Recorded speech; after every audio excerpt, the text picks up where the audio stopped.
summer of 1941, Hitler orders a surprise invasion of the Soviet Union, catching his ally completely off guard. Welcome to Watch Mojo, and today we're looking at the worst errors that seem to have been repeated over and again throughout human history. The COVID-19 pandemic continues to grow, so are the parallels being drawn between it and another deadly virus that struck the globe more than a century ago. Imperialist misadventures turn into quagmires, the Boer War and the Vietnam War. After centuries of war in Vietnam, the one that began in 1955 would be internationally reported news and last for 20 years. For the English-speaking world, the 20th century began with one imperialist quagmire, the Boer War, and was in part defined by another, the Vietnam War. Both saw powerful nations, the UK and the US, seeking to impose control over smaller, resistant countries, driven by strategic and economic interests. The Boer War was fueled by Britain's desire to control South Africa's mineral wealth. By 1899, British troops were massing in their colony of Natal, and the Boers feared an invasion was imminent. So rather than await the inevitable, the Boers decided to strike first. And on October 11, 1899, the Second Boer War began. To achieve this, they employed brutal tactics, leaving scorched earth and concentration camps in their wake. Similarly, the Vietnam War was rooted in Cold War ideology, as the U.S. aimed to contain communism. In both wars, foreign powers underestimated local resistance. These conflicts were moral, financial, and tactical quicksand, inflicting immense human suffering and widespread devastation. We have made a national pledge to help South Vietnam defend its independence, and I intend to keep that promise. Rushed engineering collapsing dams. Johnstown flood, the St. Francis Dam, and the Ban Kiao Dam. If history has taught us anything, it's that greed and hubris are often at the heart of human tragedies. The Johnstown flood, St. Francis Dam failure, and Ban Kiao Dam disaster were a trio of foreseeable catastrophes. With every passing minute, the internal stresses on the dam were multiplying.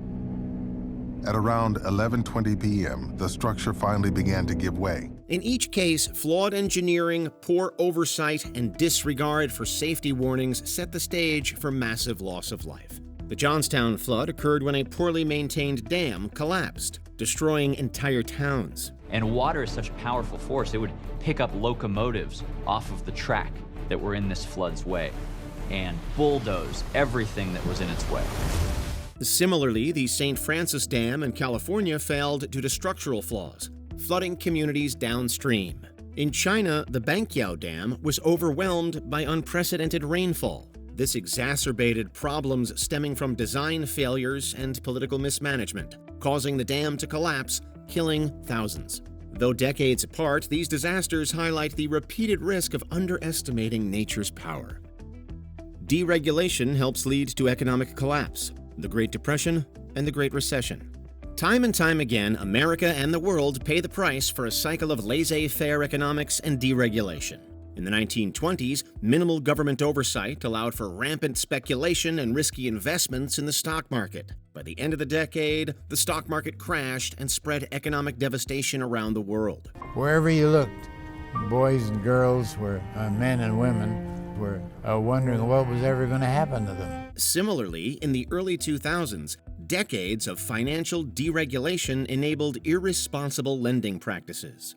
The housing market was utterly poisoned by subprime mortgages, leading to a bubble that burst in 2008. The Federal Reserve has moved quickly to bring order to the financial markets. Both crises were fueled by the belief that markets could self-regulate. Unchecked greed and the erosion of safeguards created systemic risks. The resultant unemployment, widespread foreclosures, and economic collapse reflected the dangers of prioritizing short-term profits over long-term stability. Republics falling to tyranny, the Roman republics and the Weimar republic's falls. Democratic institutions are only as strong as a nation's willingness to keep it afloat. Instability and internal strife work hand in hand to bring democracies to their knees. The Roman and Weimar republics each struggled with political polarization, economic crises, and corruption. Discontent and distrust in institutions spread like viruses, weaponized by ambitious authoritarians. The Roman Republic's decline was marked by social unrest and economic inequality. Elites struggled for power. Amidst the chaos, Julius Caesar rose quickly and eventually established imperial rule.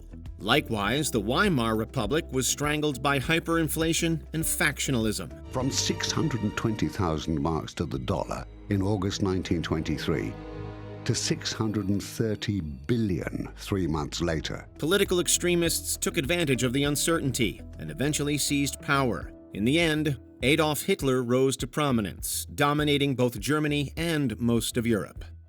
The attacks that created empires, the Spanish Armada, and the Japanese attack on Pearl Harbor. Though the raid only lasted 75 minutes, the Japanese destroyed or damaged nearly 20 American naval vessels, including 8 battleships and more than 340 airplanes. Attacking first has often determined the outcome of a war. Some of those outcomes, though, weren't so rosy for the attackers. In 1588, Spain's Armada set out to crush England's growing navy and restore Catholic rule, only to be slammed by powerful storms. Decimated, the survivors were ultimately outmaneuvered by England's smaller ships. It's a sea battle that changed the balance of world power for 300 years. Spain's attack led to England's centuries-long dominance over the seas. In 1941, Japan, too, sought to hamstring their naval rival. Their attack on Pearl Harbor was swift and devastating. It did not, however, deliver a crippling blow to the U.S. Pacific Fleet.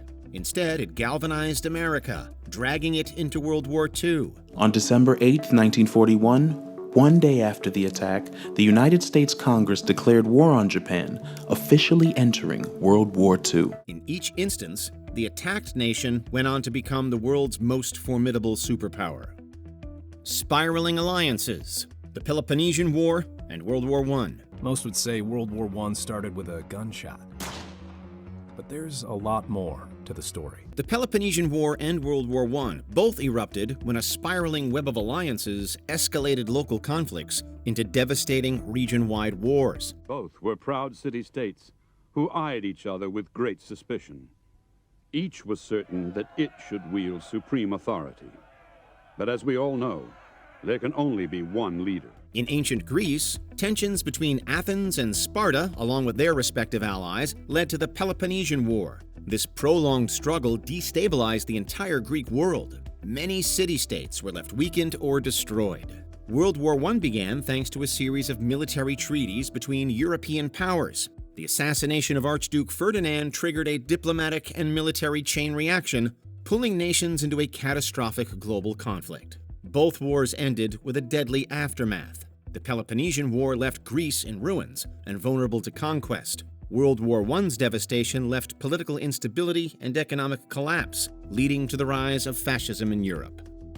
Human atrocities, the Holocaust, and Rwandan genocide. For 100 days in 1994, the African country of Rwanda suffered a horrific campaign of mass murder. The Holocaust and the Rwandan genocide share chilling similarities in both their origins and outcomes. Both were driven by deeply ingrained ethnic hatred, propaganda, and political manipulation. When out in public, Jews were ordered to wear a yellow star, a Jewish religious symbol, so that they could be easily told apart from non-Jews.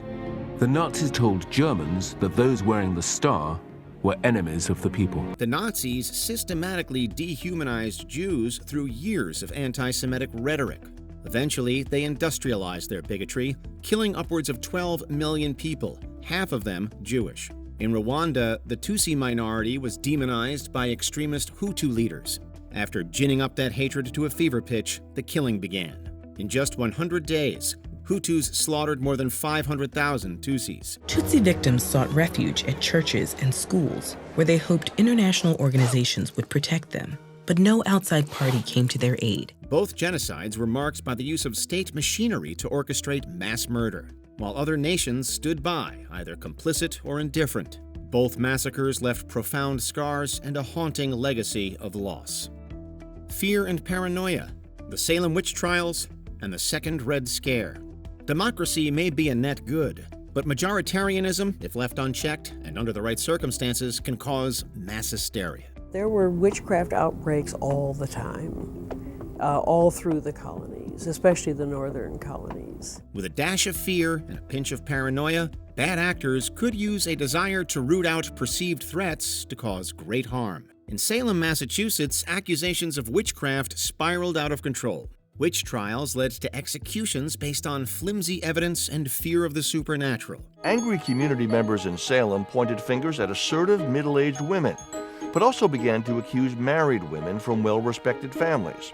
Some men, and even a 4-year-old child, were also accused of being witches. Centuries later, Senator Joe McCarthy spearheaded his own witch hunt, this time for communists. Those accused of subversion were blacklisted and persecuted, often without real evidence. The second Red Scare perhaps took its greatest toll on artists and entertainers, people like Paul Robeson, Arthur Miller, and others who were unable to work because of being branded as suspected communists. In both cases, authorities used public fear to conduct aggressive and unjust campaigns against alleged enemies, ruining lives in the process and fostering deep societal distrust.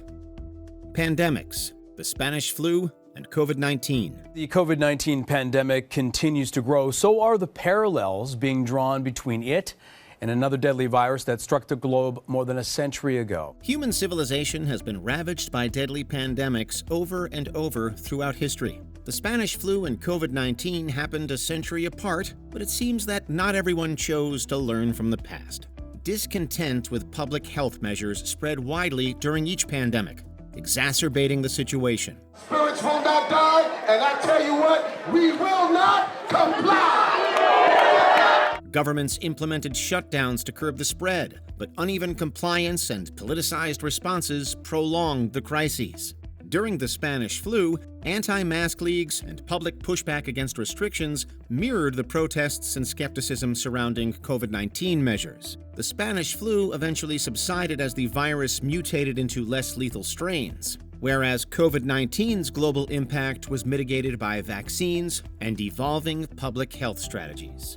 Before we continue, be sure to subscribe to our channel and ring the bell to get notified about our latest videos. You have the option to be notified for occasional videos or all of them. If you're on your phone, make sure you go into Settings and switch on your notifications. Military miscalculations. Napoleon and Hitler saw their conquests die in Russia. In the summer of 1941, Hitler orders a surprise invasion of the Soviet Union, catching his ally completely off guard. Napoleon's 1812 invasion of Russia and Hitler's 1941 Operation Barbarossa share strikingly similar fates. Overambition would doom both campaigns, in no small part due to harsh Russian winter. Napoleon sought to subdue Russia and expand his empire eastward. Unfortunately, his massive army stretched their supply lines too far. Their scorched earth tactics alienated locals, making it doubly difficult to find supplies. In the end, they were finished off by the brutal cold. Over a century later, Hitler's invasion followed a similar trajectory. Confident in a quick victory, the German army advanced deep into Soviet territory. They were met by fierce resistance, hampered by logistical failures, and nearly frozen solid. Initial success only encouraged the reckless invasions, ultimately leading to crippling and catastrophic retreats. In the Voronezh sector alone, over 100,000 Germans were taken prisoner. And Russia, after winter victory, stands strong. Those who refuse to learn from history are doomed to repeat it. What are some historical echoes that you hope don't repeat again? Let us know in the comments below. Though the Salem witchcraft trials lasted only a short time, they came to represent the persecution of innocents at the hands of fanatics.